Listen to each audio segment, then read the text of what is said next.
Hello, everyone. Thank you for joining us today. My name is Angela Peacock, and I'm a subject of the film Medicating Normal. I was trained as a social worker and a therapist, but I was harmed by the psychiatric medication I took as prescribed, which caused me to become part of a movement of people that bring attention to harm done in the mental health care system. I also volunteered doing outreach for the film, and I host conversations like this one today. Today is our 28th interview, and today our guest is Cindy Olejar. She is a huge supporter of the film. We love I have a funny story to tell. We did a screening in Seattle. It was in like October or August, something like that, of 2019, before the pandemic happened. And we were at this really nice university, and we had prescribers and psychiatrists and therapists and art majors on with us, a film teacher, and I was the subject of the film. And we had one of the filmmakers there. It was a really big panel, and it was starting to get a little heated on both sides, like people defending the chemical imbalance theory versus someone with lived experience who was harmed by medication. And Cindy was sitting up in the far corner of the auditorium. This is like 180 people were in the auditorium, and people were standing room only in the back. And I looked up at Cindy like, oh no, like I'm in big trouble. And she just called to me, hey, So she's been there for us, and I just appreciate her support, and I love her point of view. So this is why we brought her on today, to kind of share what she's been up to and doing outside of the mental health system. So let me read her bio real quick, and we'll get started. Cindy is a native of Seattle, Washington. Over the years, she was an elementary school teacher. She operated a dog and cat business, and she now works as a nutritional therapy practitioner. In addition, she founded Present for Peace, a space for those to learn to shift from suffering and fearing uncomfortable sensations to being at peace with whatever is happening through being present. She loves being near or out on the water, walking, playing tennis, watching documentaries, and reading. Her favorite food right now is sweet potatoes and salt, which is so delicious. Oh my goodness. All right, so Cindy, can you just say hi to our audience and just share a little bit maybe about your tie to the film? Yes, hello. Thank you so much, Angie. And thank you for your introduction and for having me here today. Yes, and oh my gosh, thank you so much for all the work you do with Medicating Normal. For me, this film is so important for everyone to understand the harmful effects that can occur with taking and withdrawing from psychiatric pills. And as you know, the film is only able to share so much, and it's not able to convey like the depths and the true challenges that people experience with this. It's just merely a fraction of people's experiences. So the film is such a great medium to open the door to this, and thank you for sharing your experiences with everyone. Thanks for joining us today, Cindy. So let's get started. What is Present for Peace, and what inspired you to create it? So, Present for Peace is a community to support people who are in distress or suffer from anxiety, or as I call it, uncomfortable sensations. And then it's also for anyone interested in learning, practicing, and strengthening a lifestyle of being present, which is currently my passion. And our mission is for uncomfortable sensations to guide you to experience a state of peace through being present. And so one shift that can occur with this for people is that they start to embrace, allow, and accept their uncomfortable sensations rather than fearing them, resisting them, or wanting them to go away. And our vision is then to enable you to create a peaceful way of being with whatever is happening, which is really exciting. And it's also a way to connect with others and just have fun with the journey. And so to me, this is a really cool story of what inspired me to create Present for Peace. So one day I was in a store with my partner and observed I was worrying about something and not enjoying the current experience. And then my partner shared that he was also worrying about something. And then he reminded me what we heard in a workshop that we had taken that was called To Break Through to Abundance and Joy, that we first needed to acknowledge the uncomfortable sensation and then lighten it up by doing something fun or silly. So we each shared what we were feeling, and then we linked arms in the store and we began to dance around and twirl around. And in doing, Aw. yeah, in doing this, a profound shift in my awareness occurred that I had never experienced before. I suddenly felt like this intense, calm, content, and peaceful state to come over me. And so then I was looking back to see like why this occurred. And it was that I think it was just that I had become very aware and present of the now, that I was accepting everything in my awareness and rather than trying to resist it or control it, which I couldn't really control it, but I was trying to control it by worrying. So the silliness and fun that we did really worked for me to get out of my head and out of my thinking and into the experience now. And so I continue to explore this more each day and discover that I could shift and feel at peace no matter what I was doing. And then this led me to create Present for Peace, a website that highlights my insights, resources, and support that have been really helpful for me that I wanted to share in case they might be helpful for others too. Yeah, and you also, it's a group. So can you talk a little bit about the group? Like when does it meet? What does it consist of? Sure, yeah. So the groups I have, they're all a little different formats. One is for supporting people strictly just with like anxiety and support, and the format's really flexible. Then there's two other ones that I have for those that are interested in learning, practicing, and strengthening a lifestyle of being present. And each group reads from a different book, and then we do awareness games to practice our awareness and strengthen. And then we have like, we stop when we read the book, and you don't have to buy the book. I share it on Kindle. And it's just a really great way to like promote and provoke insights and questions and to practice with each other, and we have fun with it. It's great. Yeah, and I want to say I attended one of her groups beforehand to make sure that I liked it, and I really did. And I want to say it's I think it's important because you're not going to like a behavioral health institute. You're with people that are in the same journey. They're all kind of looking for answers other than, you know, what got me into it was I don't feel good. I want to take something to take that symptom away. And so this is kind of opposite. Like instead of trying to medicate or numb that sensation, like how do we work with it in a different way rather than like running away from it or going to the doctor? Yeah, I think it's really important. Okay, so that was my next question. What type of support do you offer, and is it free? Yeah, yes, it's free, and it's individual, family, and then group support. And yeah, I also send, some people really enjoy, I send resources out via email, blind copied, Yeah. with what we talked about in group, and then also other things. And then other participants share resources with me, and then I share them with the group as well. So that's nice. So next we're going to talk about uncomfortable sensations, kind of what we're leading to. What are uncomfortable sensations and how do we work with them? Okay, sure. Yeah, I use the term uncomfortable sensations for a couple reasons. One, as an umbrella term for anxiety, depression, grief, shame, anger, frustration, guilt. And then I also use the term to lessen the negative connotation that labels such as all of these might have. Because I actually just think of emotions, feelings, and thoughts as energy, and energy in its original manifestation is neutral, fluid, and constantly moving. So to me, energy is not good or bad, it's just movement. So we have experiences, and then energy is part of the experience. We then add labels and interpretations to the energy, such as it's sad, sadness, fear, anger, shame, and then we evaluate it as negative or positive or good or bad. And then we often identify with these feelings and thoughts, such as I am depressed, I am anxious, I am triggered, or I am lonely. But the feelings and thoughts come, and they also eventually go. So what I discovered with this is that I'm not these feelings and thoughts, and it is possible to not buy into them or identify with them when they arise. So for me, the biggest thing that strengthens my emotions, feelings, thoughts, and beliefs, and that creates limitations to who I think I am and what I think I can or cannot do is my thoughts. So what I see is that thoughts generate feelings, and then the feelings generate more thoughts, which then generate more feelings, and then more thoughts, and the cycle keeps going. So if it's all negative thoughts and feelings, it's creating a negative feedback loop. And for me, what works to break the cycle is then just to accept that they are there and just not buy into the thoughts. I don't follow them, and I don't give them more fuel by giving them attention and thinking more about them. So instead, I just watch them as a neutral observer, the witness of them. And so I have an activity that we can try to explore just this idea of thinking. You want to try it?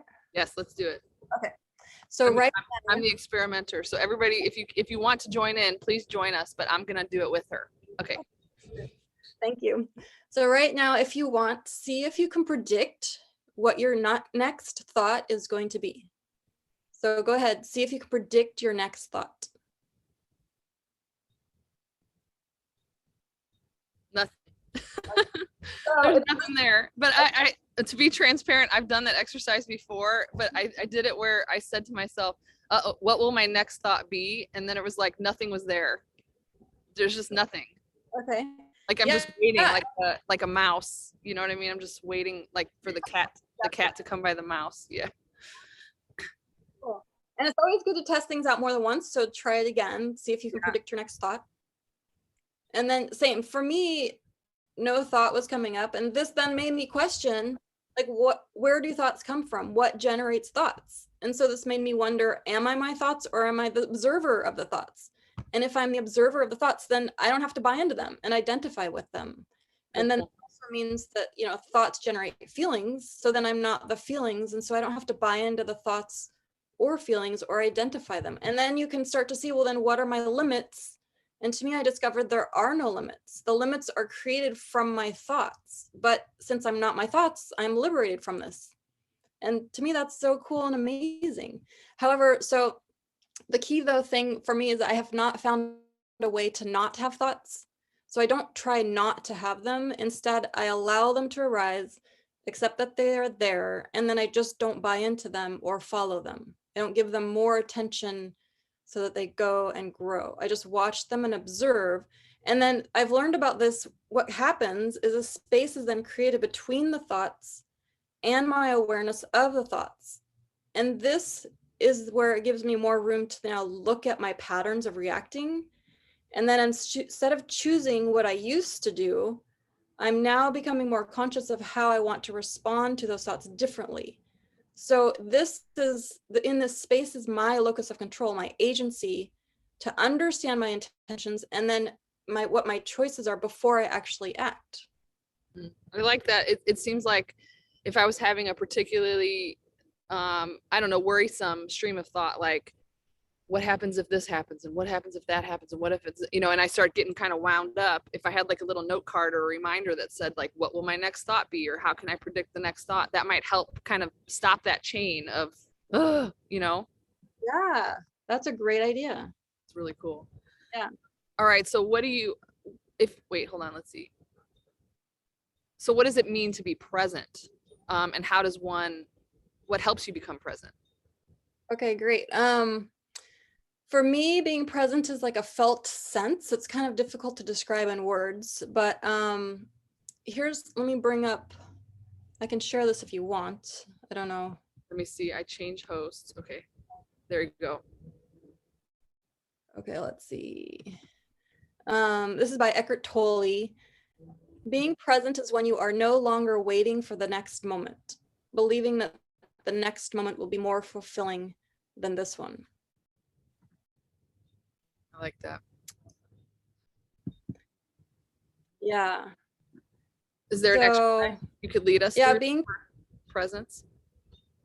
Yeah, well, what I first discovered was when I was not present, that really helped me then see what being present was. So I just didn't realize how disconnected I was from being present. So I started looking at when I'm not present, and what happens is my body is tense, I'm breathing short and shallow, I'm worried, I'm fearful, I'm rushing, judging, complaining, resistant, or clinging to things, thoughts, clinging to a story.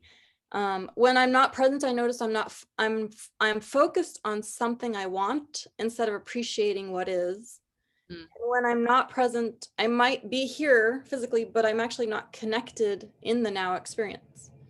So yeah, then this helped me discover when I'm present, I'm comfortable, aware, grateful, I breathe light and easy, I'm non-judgmental, I'm flowing and accepting. And when I'm present, I show up and I'm connected. And when I'm present, this is sometimes hard for people to hear, but there's no problem. I don't take things personally, and I'm clear with my needs, and I get my needs met in a way that brings value to the situation, which keeps me connected. And so when I'm present, I actually take out the interpretation and I'm just in the experience. Yeah. Oh, actually, I do have, this is an exercise I do throughout the day with myself to increase my awareness of whether or not I'm present. And I got this from Rumi. I just ask myself, am I present? So you can just ask yourself right now, are you present? And then observe your body and mind. And if not present, ask, why do you not want to be here right now? And usually what comes up for me is that I'm not accepting something that is actually happening. I'm resisting something. I'm trying to control it because I want something different, but I'm not actually choosing what I want. I like that. I like that. So I think it's really helpful because just it's like the opposite. Not being present alerts you to be present. So there's no need to like force it, like, okay, I gotta be present. I gotta be present. It's Right. like, no, am I present or not? And that helps you bring you back. It's really important. Yeah. If you could pick just one thing that helped you the most with having uncomfortable sensations, you know, like worry, fear, anxiety, what would that be? Yeah. For me, what helped me the most to lessen and dissipate uncomfortable sensations is fully accepting all that is happening right here, right now, including the uncomfortable sensations. Because when I accept everything that is and I don't resist it, the uncomfortable sensations then decrease and eventually fall away as they're not needed anymore since I fully accept them. Mm. It's really interesting. It's like, it was a hard concept for me to grasp until I kept doing it and kept doing it. And it does it. The time it takes for the discomfort to lessen or dissipate is not always the same for me, but then I just accept that, because if you try to resist it again, then you're gonna, continue the uncomfortable sensation. And also, it was tricky for me. I realized accepting does not mean that I agree with what is happening. It just means first that I'm fully accepting what is actually in my awareness, and then from there, I am able to see more clearly what my needs are, because I'm seeing what is happening for what it is, as like a neutral bystander, as a neutral witness, rather than through my filters of judgments, stories, interpretations, taking things personally. So just the act of accepting what is happening dissolves the existence of that which I am accepting. It's really, it sounds strange, but that's what really works for me. And so this is a quote, I can bring this up, see if I can figure out how to do this again, that I love, that kind of reminds me of this. If you don't mind being unhappy, what happens to the unhappiness? And then you can substitute any word for that. I want to share here just to help bring this down to earth for people if they need an example. I've been working kind of with that in from like a totally different book or whatever. It's so interesting how they intersect kind of with what I've been doing. But I noticed that like I have a lot of anxiety and fear when I go into a store because I have some dizziness problems and I don't always feel steady on my feet. So what I notice is I'm trying to like look ahead into the future. So like as I'm walking in the store, I'm like, oh great, here it comes again. You know, so I'm starting to worry, and then that worry starts to bring up the fear more, and then I start to get more dizzy. And I notice that if I do the opposite of what feels intuitive, as in like leave the store, run away, I say to myself, okay, here's the fear again. Here's the panic, here's the anxiety, and I just kind of like let my body like go limp and like make room for it instead of trying to push it away and fight it. And even like the self-talk can make it worse. Like, okay, Angie, calm down, breathe, take a deep breath, stretch your arms, stretch your shoulder. You know, all of that is like a ramping up and like a kind of a refusal to accept the feelings that you're feeling in the moment. So I do the opposite, even though I'm afraid and I'm full of anxiety and I want to run and I'm in that fight or flight mode. I'm like, it's okay, just accept it. It's just some sensation. It's okay. It's not a big deal, you know, and just stop fighting so hard. And just the letting go kind of lets it be there and it's okay and it dissipates. Oh, wow. Yes. Thank you. That's a great way of sharing it with an example too. Yeah. Really just allowing it and relaxing, even just that helps so much. Into it. And it doesn't always work great. And it takes practice. And I think this presence that you're speaking of and dealing with the uncomfortable sensations, it is like a muscle. You have to exercise it. You have to practice. It doesn't happen overnight. It's not a magic cure all, but it can really for me, it's like making me more functional. Otherwise I don't function if I'm so filled with that terror, Yeah. Yeah. Yeah, one thing that was really helpful for me too was somebody shared with me, if you think about how many years you had been in that way of reacting to what is, then it's not going to happen change overnight. Just be compassionate with yourself that you're taking the steps to change it to a different way that you want, but it's going to take time, and just have fun with the process. That's the cool part. And like in the Present for Peace group, you're doing it with other people, so you can kind of bounce off, this is what I tried this week, it worked for me or it didn't work for me, or what do you guys think about this is the way I did it and this is how it helped. It's really cool to like do that with other people that are trying the same thing.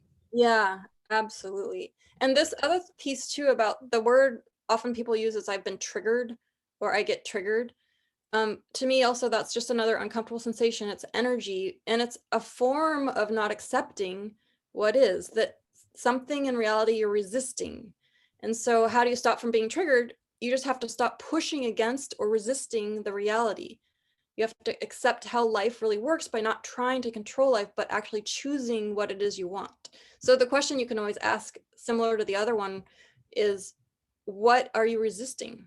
Whenever you're triggered, just say, what am I resisting? That's a really good question. I like that.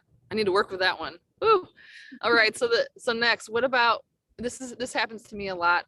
Doing this work, we encounter a lot of suffering. Other people that are going through withdrawal, other people that are on a lot of medication and they can't figure out what to do next or find a provider. So what do you do when you sense another person's distress? And how do I not absorb that suffering? Yeah, for me, this is always challenging to not get pulled into someone else's negative energy, their stories, judgments, or to take things personally. So one thing I do is to recognize how my body feels when I'm around the person. And if I'm tense, judging, complaining, reacting, getting triggered, I use this as a way to become grounded and being present by accepting all about the person and the experience I'm having with them. So again, it's just about accepting. And so that helps me release my judgments and my filters so that I can just see what it is for what it is. So I don't have to agree with a person again, but I just accept what is actually happening. And this also does not mean that I won't have empathy or care for them. It just means I'm keeping myself grounded in presence where I'm calm, comfortable, content, humble. And then this helps create that space I was talking about, the distance between them, what is happening, and myself. And in this space gives me time to contemplate and see more clearly what is happening without my added filters. And then I see my choices that will bring value to the situation. And so I think for me also kind of the best thing is sometimes to hear, like listen to examples. So that's been huge with people in the groups. Like we'll share examples and then we'll see a lot of it's blind spots. Like we don't see that we're still judging. And so then someone else can be like, oh, hey, are you perhaps not seeing this? And then it brings it to their attention that, oh yeah, I'm resisting this in them. So if I accept it, then it actually just helps you see what your need is. So if like they're yelling at you, you got to just accept it. But if you don't want that, you get to then set the conditions that will bring value to the whole situation. Hmm. And what is this thing called Arrow Up? Oh yeah, so Arrow Up, again, my partner came up with the word, and then I decided to somehow, or this phrase Arrow Up, and then I kind of tried to break down how it was that I went into this really profound shift from worrying to then at peace. And so I use each letter as a step for how it happened for me. But then eventually, you don't actually need the steps. They'll integrate so that it just kind of becomes a way of life. And as you do it, you also notice that you don't always have to do the steps in order. But I can share also, again, what those steps are. So there's more to the steps that I go into detail when I'm working with somebody, but the simplicity of the steps are: 1, accept what is; 2, rock some fun, which is what we did. We first accepted and then acknowledged our emotions, and then we rocked some fun, we danced and twirled, and then you want to relax your interest. This was key for me too, is you relax any outcome of what might happen to you, the other person, or the situation. Just relax it. Relax any stories, judgments, interpretations. And then you observe neutrally. So now you're just watching everything. You don't give your thoughts and feelings more attention or more thoughts. And then what can happen is you welcome your wisdom. And so when you're ready, the wisdom will just come up, and it's a felt sense. It may come in the form of words, and wisdom can be also silence or not action. Those are forms of action as well. And then understand your intention. See if it's coming from fear and projection, or if it's coming from peace and bringing value.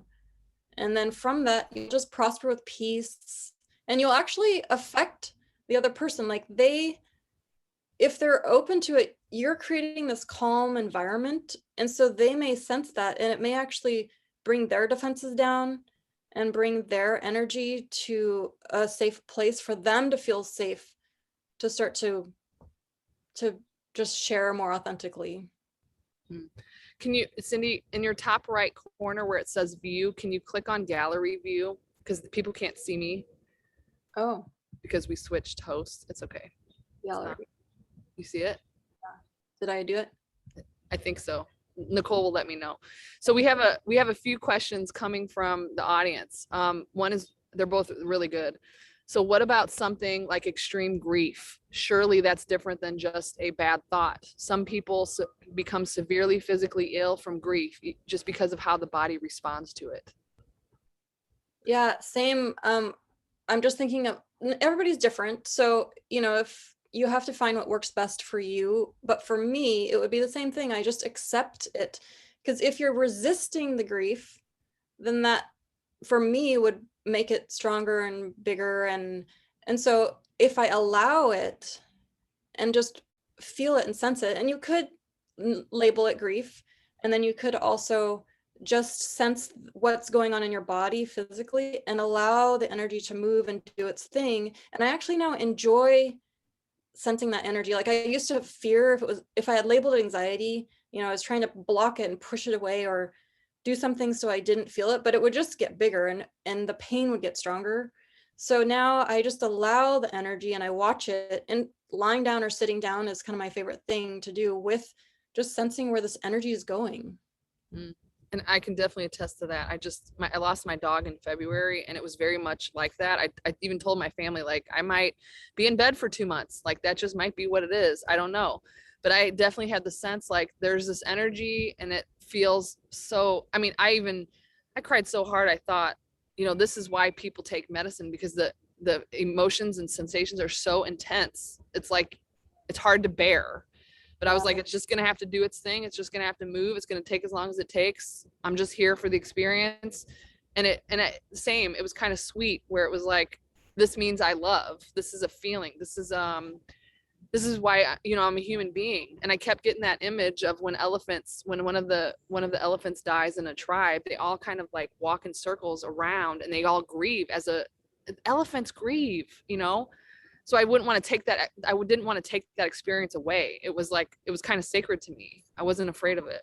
It was hard and it was terrible, but I wouldn't trade it, Yeah. And absolutely, you have to find how to take care of yourself, the best. It's different for everybody. The timing of grief is different for everybody. And, but if you think about the belief of grief and where did you get the belief, and start questioning those things, like, what do you truly believe about grief? And is it beautiful? Is it something that's showing your love? All those things are really important. Really understand your value of grief. That helps too.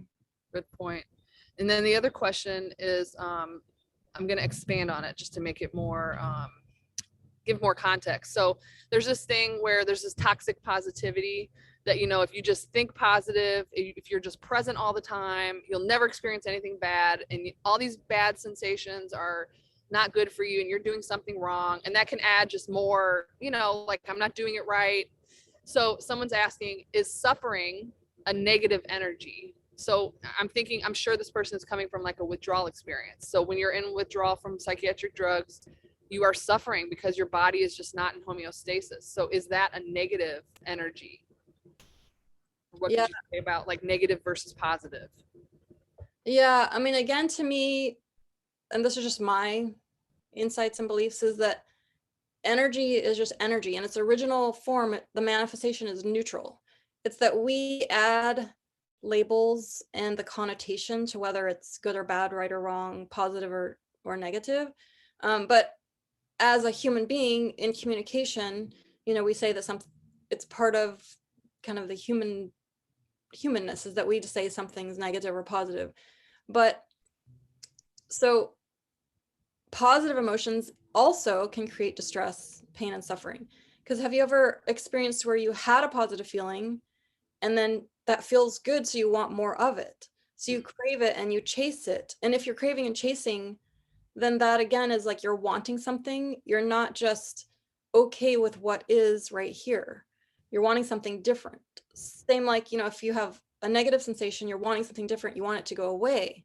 And so if you have the craving for the positive sensation, now it's the two extremes. There's always the opposite.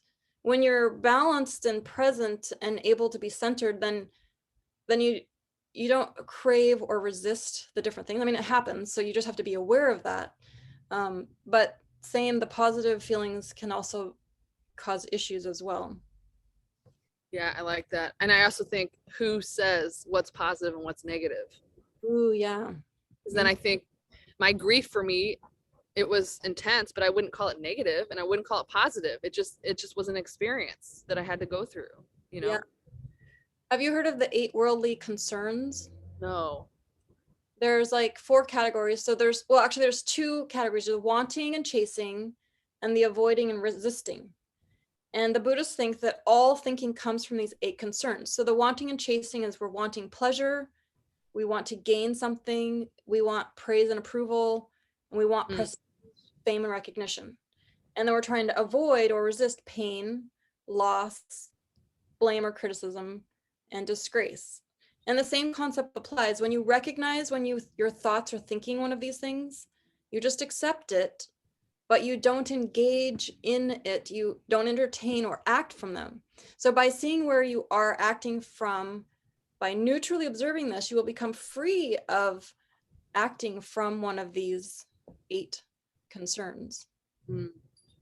So speaking of that, if a person practices this, do they still experience uncomfortable sensations? Oh, yes, which I do. Still experience uncomfortable sensations, but now I just don't fear them.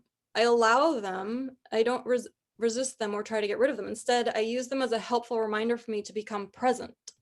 Because when I'm present, everything that's not needed just falls away, including the uncomfortable sensations and my limiting beliefs. And then what happens for me is this peaceful way of being is revealed, and that opens the doors to just limited possibilities. And what really, really helps me is be clear on what my needs are and what my choices are to get the needs met. And this has unfolded for me over time, and it keeps evolving. So it's continuing my growth. Yeah. So often when people watch the film, especially when we did the in-person screenings, they would say, okay, now I see all the problems, but now what? Like, what do I do?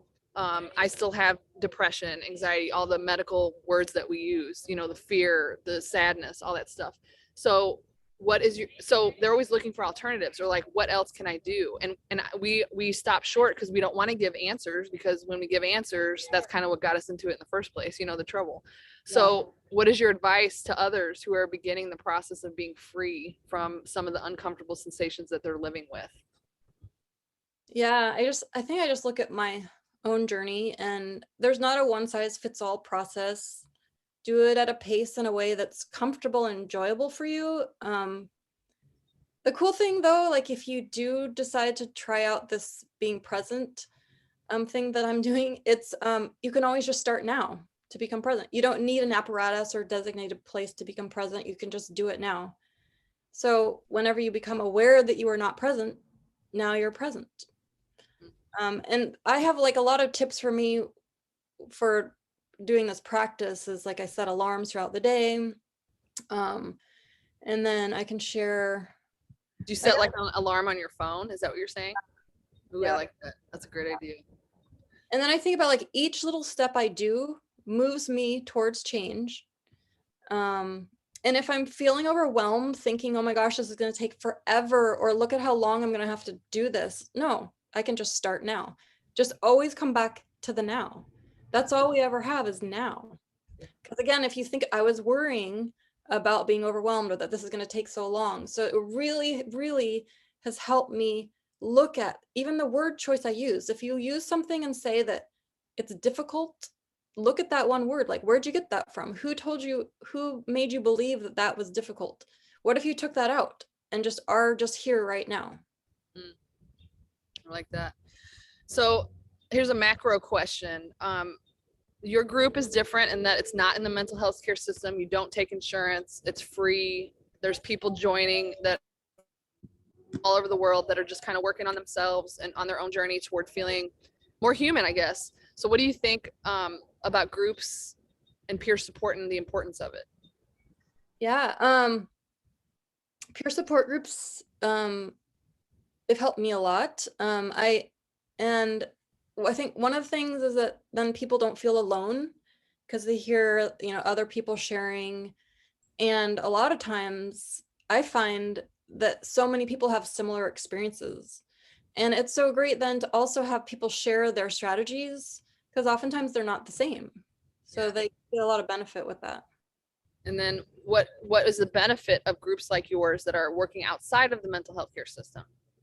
Yeah, one benefit I see is that people feel safe to share things in the groups that they don't feel comfortable sharing to a doctor, psychiatrist, or therapist. And then another benefit I hear is that it's just a different way to address their challenge that a medical professional either may not know of or they don't believe in, so they don't share it to anyone. And then I've also heard that like these groups are accessible to some people that maybe other groups aren't as accessible, or other, having to go to the doctor or driving or financial stuff. Because it's being held on Zoom, so people from all over the world. Yeah. Yeah. Yeah. So somebody made a comment. It's a really good one. They said sensations as energy. I love that. Everything is energy. It stripes the story and prejudices away. Mm, I like that. Yeah, yeah. a book that really helped me. They called it.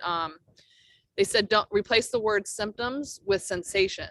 Ooh. So then you don't have that medical language. It's just I have a sensation in my body, and you name it something, but it's a sensation. Yeah, love that. All right, so this is my favorite question. I think I should start asking this of every person I interview because I just love books and I don't really read them anymore. It's more of an audio kind of thing. But what are some of your favorite books, quotes, videos? What things inspire you? Well, okay, and I can share this again because let's see. So here are some of my favorite books. Say What You Mean by Oren J. Sofer, The Power of Now, The Untethered Soul, Emptiness Dancing, A New Earth, Stillness Speaks. Here are some free videos, free documentaries that I love. And the cool thing is there's so much on YouTube that's free, that's great. And then it's hard for me to pick quotes because they kind of change, every week that resonates with me. But here's one. The moment you completely accept your non-peace, it becomes transformed into peace. So anything you accept fully will take you into peace. This is the miracle of surrender. I love this one. When you choose to do something, you are also choosing not to do something. So that's really helped me see what am I valuing and not valuing in my life. Unlearning is the highest form of learning. Love that. The quieter you come, the more you can hear. And then for me, it's been huge. Slow down. You are where you are supposed to be. You will be amazed at what comes to you when you flow rather than try to rush, force, push, or control life. And then this one helps me to remind myself to have fun and to bring in humor. Life isn't as serious as the mind makes it out to be. Ooh, I like that. Love it. All right. So I think we have two more questions. If you have a question in the audience, go ahead and ask it now before we end, and so I can have a chance to ask her. But I think, let's see. Let's do that one last question about I this actually happened to me last night. I was thinking I'm feeling burned out lately. I'm not motivated. What's going on with me? And then I was like, why do I not want to do these certain things that used to make me happy? And then I thought, well, I think my values just switched. Like now I value playing with my dog and doing simple things like making meals and having a good meal with a friend rather than like achieving something and like being on the dean's list and going back to school and all these like achieving kind of things. So can you talk about like productivity and how doing and achieving is part of our culture, and Yeah, like that rat race to like I got to do more, I'm not doing enough, like there's more to do and why am I not doing it? yes, that was huge for me because I used to have expectations of myself always needing to be active, achieving things, and accomplishing my list of to-dos each day, but I didn't feel fulfilled. So now I'm seeing that what I incorporate into my day is pausing, observing, being silent, and resting. And those are actually ways of doing. It's just that for me, it's so important for my body to do this type of doing, which is being silent and resting. It really helps rejuvenate and kind of reset my nervous system. Um, and so, yeah, gosh, it was really helpful too to notice that I was pushing and forcing, Mm, doing all these things that I put expectations. I mean, society also has the expectations, and then I took that and put it on myself that I need to achieve things to create my worth, my self-worth. And that was not the case. I wasn't feeling fulfilled. So I'm understanding now that we each kind of have our own aligned energy. And what I've been doing is discovering that. And how to do that, I've had to be silent, rest, so that I can see how much kind of activity is aligned with my nervous system, and then how much I need resting. And it was kind of hard at first because I felt lonely a little bit at first, but then again, that is just something I'm creating. And so mm, what lonely was telling me was that I needed to connect more with myself. And then that dissipated the loneliness. So I accepted that I was lonely. And then the wisdom that came up was, hey, let's connect with myself better and learn my aligned energy and see what I enjoy in life. And that was huge. It brought more fulfillment. And I even feel like I have more time in the day when I'm actually doing less. It's wow. wonderful. Yeah. I like that resting is doing. It's Mm. just it's almost like a doing for yourself instead of a doing to get somewhere. Yeah. Just Yeah. to take a rest. I'm really bad at that and I'm learning. Oh my gosh. So it doesn't look like there's any more questions. Is there anything that maybe we left out that you'd like to discuss before we close up? No, I think we talked about a lot. It was wonderful. Yeah, it Thank was really good. So can you share with people where they can join this group, where your website is, or where they can find you? Yeah, sure. So my website is presentforpeace.com. And then you can also email me at presentforpeace@gmail.com if you have any questions or want to join a group.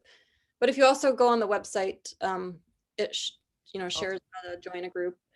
right. Um, yeah, and then just to kind of share my last words of wisdom, to me, like the great thing about the present moment is that it's always here for us now. Like you don't need an apparatus, as I was saying, or a place to go, and you don't have to chase after it. You just step back.